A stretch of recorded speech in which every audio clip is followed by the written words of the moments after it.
Hello and welcome to the Monday Morning Wrap here on Sports Tree Ltd. Folks, I'm your host Connor Roundtree. As always, we're going to jump right into this week's show with our weekend wrap-up. And I must say, it's good to be back with the Monday Morning Wrap. Starting things out in the WNBA, the Chicago Sky won the 2021 WNBA Championship.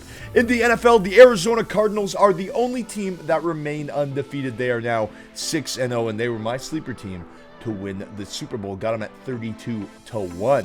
In the NHL, every team has now played at least one game, and the Pittsburgh Penguins sit atop of the league with 5 points through 3 games played. In the UFC, Norma Dumont won the main event of UFC Vegas 40 on Saturday night, and in the MLB, the Braves walked off the Dodgers 5-4 on Sunday night to take a 2-0 series lead in the NLCS. Folks, as for an update on my picks, I've nailed my last 17 straight NFL games analyzed. We're going to analyze another Monday Nighter here on this show. I'm now 47-7, officially 1/3 of the way through the NFL season, folks, and we are just getting started. In the UFC, I'm 27-8 across the last 7 cards with head-to-head picks. And to start off the NHL season, we started red hot on Saturday night, going 3-0 with our picks from Trees 3.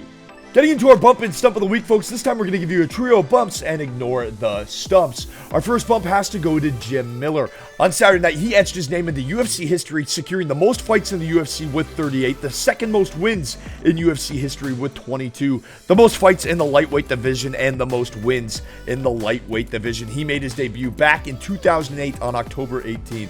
Here we go, Jim Miller. You get one of our bumps of the week.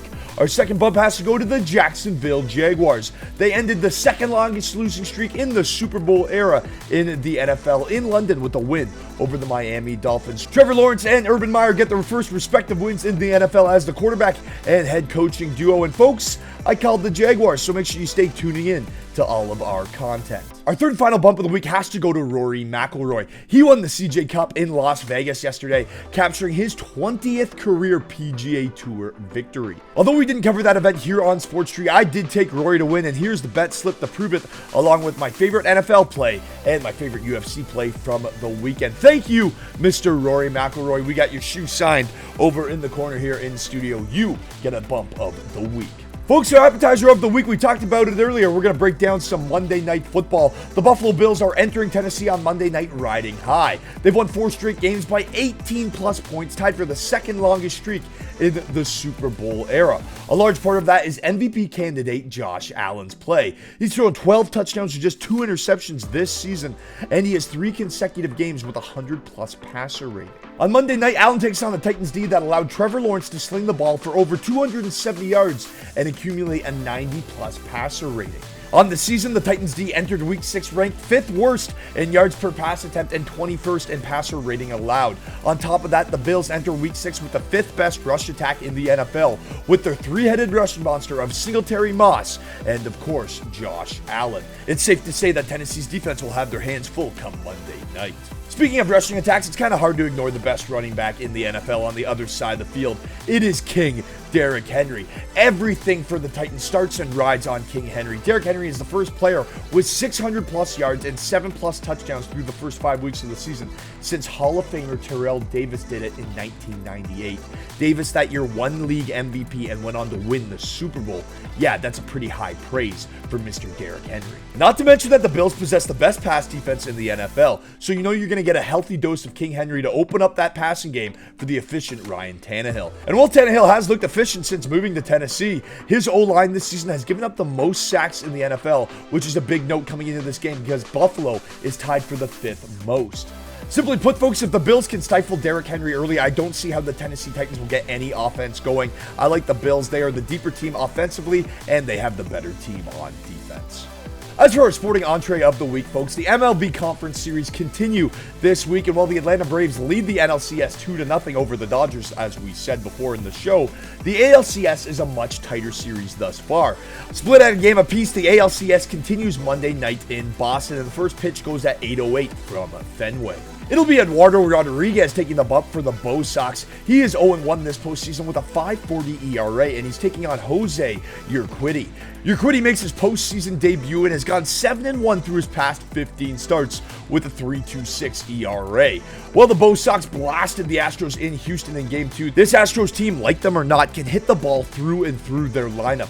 If Rodriguez doesn't have his best stuff, this could be a rough night for the Bo Sox. I'm with the Astros to take this one on the road and to win the ALCS. In the NLCS, the Dodgers had a 4-2 lead on Sunday night before choking late. This Dodgers team has had their back up against the wall before this season and has gotten it done. Despite the 2-hole deficit, they're going back home to LA. It couldn't be better timing. I actually like the Dodgers to come back and win this series. For our sporting dessert of the week, folks, there are 4 games on tap in the NHL on Monday night, so we figured why not take a look at those after our perfect start to our NHL analysis on Saturday. First up, the Toronto Maple Leafs host the New York Rangers. Both teams are coming off a win, but Jack Campbell is the story to watch heading into Monday night. Through 3 appearances this season, he has a 2-0 record with a .968 save percentage and a 0.86 goals against average. The Rangers have been struggling to score outside of Chris Kreider, who has 3 of their 6 goals through the first 3 games. Well, Kreider has been the man for the Rangers. William Nylander leads the Leafs with 4 points through 3 contests. The Leafs have been dominant in the faceoff dot early this season, winning nearly 60% of all draws they've taken. If the Maple Leafs can win those faceoffs and control the pace against a very physical Rangers team and keep Kreider out from in front of the net, I like the Maple Leafs to get away with 2 points on Monday night. Next up, folks, the Seattle Kraken head to the Wells Fargo Center to battle the Philadelphia Flyers on Monday night. Well, Carter Hart didn't look great between the pipes for the Flyers in their opener. The Flyers offense did prove they can score goals, potting 4 goals in that opening game. In contrast, the Kraken are averaging 3 goals against per game. Seattle is a fresh team implementing a new system, and that'll take time for the players to mesh within that system and grow as a unit. I like the Flyers to get this one done on home ice. The Anaheim Ducks are in Calgary to take on the Flames at 9:30 p.m. Eastern Standard Time. The Ducks' goaltending has been fantastic this season. While John Gibson may be a question mark entering Monday night, Anthony Stolarz has been just as impressive for the Ducks in the crease. Well, the Flames have the better team on paper. The Ducks are a team that have implemented a solid defensive system. I'm not sold on Calgary's defensive presence after surrendering 5 goals in their opening game to the Oilers. The Ducks already have 3 power play goals this season and have killed 90% of their penalties. I give them the edge in special teams and their current goaltending situation, and I love the puck line giving the Ducks a goal and a half in hand, so make sure you hammer that. Folks, for the final game of the night, I'm going to keep this one simple for you. I'm going to take the St. Louis Blues to beat up on the Arizona Coyotes in Arizona. I'm not sold on the Coyotes' goaltending situation, and the Blues put up 5 goals against a very good Avalanche team in an impressive season debut. Folks, as for your trivia question on this week's edition of the Monday Morning Wrap, to get you in to win a pair of NHL tickets to see your favorite team play live, here is your question. We talked about it earlier in this show. Who won the 2021 WNBA Championship? Head on over to sportstreetltd.com right now. Hit sign up or subscribe. Make sure you answer that question and upgrade your subscriptions for a chance to win up to $15,000 a year and tickets to see your favorite teams play live.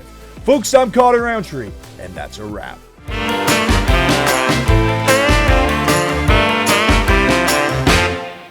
Order up.